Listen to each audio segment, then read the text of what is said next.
You've run the numbers again and again and still can't tell if retiring now is smart or if one more year at work could change everything. Some days you're convinced you should just walk away. Other days you worry you'll regret it forever if you retire too early.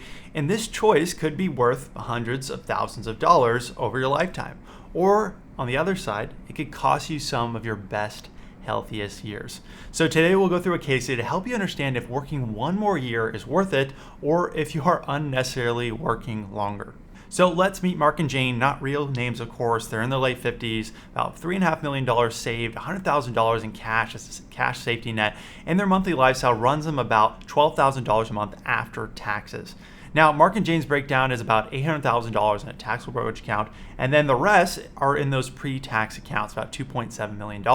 They also have Social Security of income, about $3,500 for Mark and $2,800 for Jane at their full retirement age. Now, for Mark and Jane, their hesitation isn't necessarily coming from the math. In fact, they've run their plan through half a dozen different software tools, and the results have been a very high probability that they'll never run out of money. The hesitation is about trust. Trusting those spreadsheets, trusting those models, knowing I only really have one shot at this retirement thing. I want to get it right. Now, from my perspective, I think they're in a very strong position, one of the stronger positions that you could hope for as you get closer to retirement. But that hasn't moved them to leave. And it's the same story I see with couples caught in the one more year cycle. When I think about Mark and Jane, I think of the couple who's been almost ready for years. Every January, they tell themselves, hey, this is going to be our last year. But the next January rolls around and they're having the same exact conversation. Before they know it, 5 healthy years have gone by and they're still in the same exact place. Mark and Jane are right at that decision point. On paper, they're in one of the strongest positions, but the question that keeps them in their seats at work isn't necessarily do we have enough to retire, it's will we feel secure if we stop now? That's where one more year syndrome starts to creep in. It's a subtle slope where you tell yourself you'll retire next year, but when next year comes, you push it again and again. And it's easy to convince yourself that another year's salary, another year of market growth, another year of benefits will finally make you feel ready. But if you're not careful, you wake up one day realizing you traded some of the best years for extra security that maybe you might not even use. But delaying retirement for them could mean hundreds of thousands of dollars in more security, or again, losing some of their healthiest years at a job they're ready to leave. So let's zoom out with their plan. One more year. What are you really buying? I've seen people work one more year expecting a massive lifestyle upgrade, only to find out that it really barely moved the needle. And the reality is that no matter how many simulations you run, the longer you work, it's always going to look better on paper. For Mark and Jane, that means an extra year of maxing out their 401k contributions and catch-up contributions, adding well over $60,000 to their accounts. They go another year with an employer match. They give their investments 12 more months of growth without touching principal. And yes, delaying 1 year gives you maybe a modest bump in your Social Security, but very minor. Now, when Mark ran the numbers, retiring now gave them a 95% probability of success. One more year, they jumped to about 98%. Yeah, a difference, yes, but the question is, does that extra 3% justify giving up a year they could be using differently?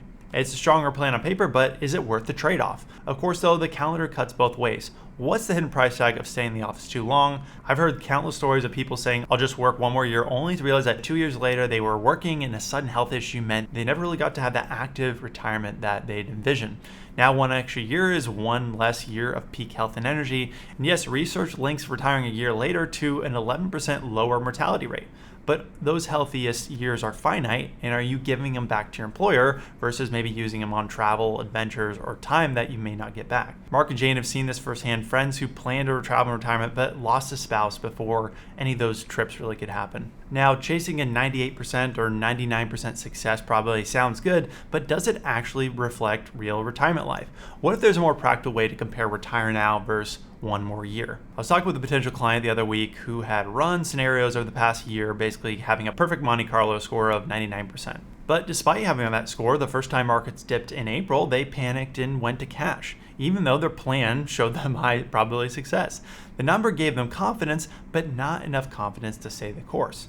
Here's the thing about those probability scores. They're just snapshots. If Mark and Jane had run their plan in March of 2020 or October of 2022, the probability might have looked terrible. But a year later, that same plan would potentially look fantastic. That's why retirement is a pass-fail. It's a long series of adjustments. A 70% probability doesn't mean you fail 30% of the time. It means you may need to tweak spending 3 out of 10 scenarios. scenarios, and those tweaks might be minor. Likewise, a 99% score doesn't mean you'll never make changes. So what we did was shift the focus. Instead of chasing a 99% success score, we asked, what is your tolerance for adjustment?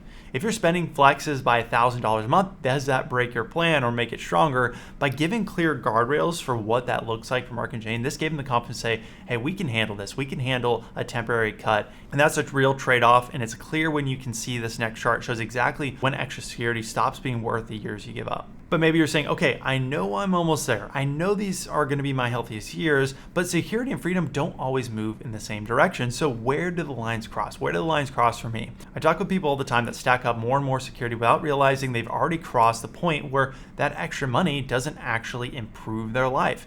It's adding less value than the years they're giving up. If you think of it as two lines on a graph, one measures the portfolio, the growth, the savings, income, security. The other measures health, energy, longevity, and your ability to do things that you care most about. In the early years, security is climbing fast and the health line is holding steady, but eventually that health line starts trending down. It's just the reality, right? We're not immortal human beings. And at some point, the gain in security isn't worth the loss in lifestyle. I love looking at this really eye-opening chart by Tim Urban that really puts life into perspective. If you're in your late 50s and you live to 90, this is the remaining years of your life. It kind of feels like our lives are made up of countless numbers of weeks and years, but when I look at the chart, I'm like, there they are, fully countable, and they're staring me right in the face. And Mark and Jane, we found out they're already financially ready. What we found was that they were past their break even, where that added portfolio security is outweighed by the high energy years. But you can only understand this when you really run the numbers, when you really understand your break even. And that way you can actually start to define this. But whether they retire this year or the next, or you do the same for yourself, certain actions will strengthen your position and confidence right away. So here are a few moves that will deliver the most impact. Too many people wait until the year they retire to do this, and they sort of scramble to fix the gap under a deadline. So here's a great starting point. First, define 3 levels of spending for your family, right? Essential, like what do I need just to get by? Desired, what's an ideal lifestyle? And then dream. Dream is a version that includes everything you want while you're at your healthiest. This is why I always say this isn't about a magic net worth, it's about the income you're willing to retire at. Second, if you are less than a year away, maximizing those final contributions, using the last stretch to start to build up a war chest of cash and bonds for the inevitable bear market that might be in a brokerage account or a high yield savings account to pull from when markets get rough, so you're not forced to sell investments at a loss. Third, start to think about creating a tax plan for retirement income. Most only think tax strategies for business owners, but once you retire, your tax picture changes dramatically, and there are often windows early in retirement where things like Roth conversions, capital gain harvesting, or other strategies can make a big difference. And last one is a little bit of a fun one, but pre-book those experiences for your first couple of years of retirement. Start to dream about what you really want to do and where you really want to go. That way you prevent the someday drift where years slip by and you haven't done what you actually planned. If you know travel is a priority, get those flights and hotels locked in. If you do this, you'll enter retirement ready and make the most of the last stretch in the workforce.